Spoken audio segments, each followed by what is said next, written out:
मंडळी, चला आज बनवूया मस्त असे गोड आप्पे. तर ही रेसिपी माझ्या आजीची आहे. माझी आईची आई जी आहे ती ही रेसिपी नेहमी बनवायची. आज मला तिची आठवण येते ही रेसिपी बनवताना.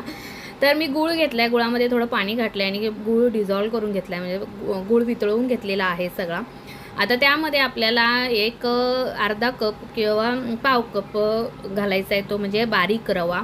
त्यामध्येच घालायचा 1 कप जो आहे तो गव्हाचं पीठ. चांगलं हे मिक्स करून घ्यायचं.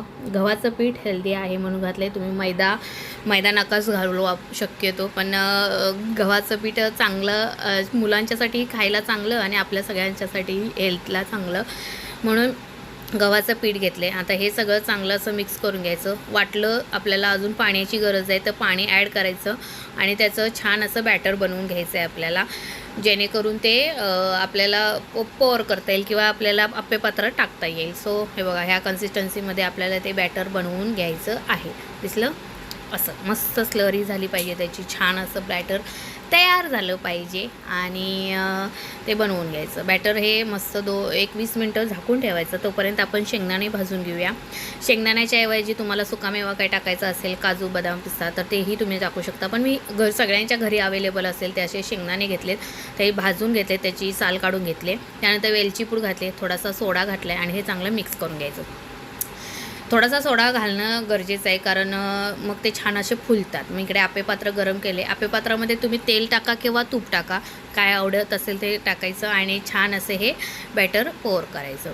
याचे तुम्ही मालपोहे काढू शकता, पण ते आप्पे खूप छान होतात. माझी आजी नेहमी करायची, ज्यावेळेला ती आम्हाला भेटायला इकडे यायची त्यावेळेला, आणि मला आज तिची आठवण येते. मी आपल्या भोजनकटा चॅनलवरती याची डिटेल रेसिपी पण अपलोड केलेली आहे. तुम्हाला बघितली नसेल तर तीही नक्की बघू शकता. आप्पे टाकलेले आहेत, झाकण ठेवायचं आणि मस्त शिजवून घ्यायचं. एक 5-10 मिनटं झाल्यानंतर आप्पे छान परतले जातात. आता पहिलीच बॅच होती आणि हे भिडाचं भांडं आहे त्यामुळे ते होतात. पण मी इकडे नॉनस्टिक पॅनमध्ये पण ठेवले होते आणि ते बघा किती मस्त टम्म फुगलेत आणि छान असे निघत आहेत. वरून खरपूस होतात आणि रवा घातला आहे त्यामुळे थोडंसं त्याला वरून स्ट्रक्चर जे आहे ते खरपूस, म्हणजे असं कडक येतं आणि आतून एकदम सॉफ्ट मऊ लुसलुशीत असे हे आप्पे तयार होतात. नक्की ट्राय करून बघा. झटपट होणारी रेसिपी आहे. संध्याकाळच्या वेळेला मुलांना काहीतरी हेल्दी देण्याचा विचार करत असाल तर हे आप्पे नक्की बनवा. आवडले तर मला कमेंट करून नक्की सांगा. पुन्हा भेटू नेक्स्ट ब्लॉगमध्ये. बाय.